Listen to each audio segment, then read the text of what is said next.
Everybody wants a doorbell that just works, but what if your Eufy doorbell stays silent?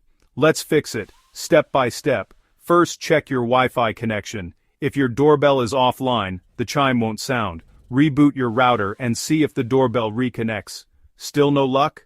Let's move on. Next, open the Eufy app. Make sure chime notifications are turned on. Sometimes, a simple settings tweak solves everything. Now, check the chime itself. If it's a mechanical chime, make sure the wires are secure and not loose. For wireless chimes, check the batteries and replace them if needed. If you recently installed the doorbell, double-check the wiring. Power off the circuit first for safety. Make sure your wires match the installation diagram in the manual. Finally, restart your doorbell from the app. If all else fails, try removing the device from the app and setting it up again like new. If none of these steps work, reach out to Eufy support. Sometimes a hardware issue needs expert help. That's it.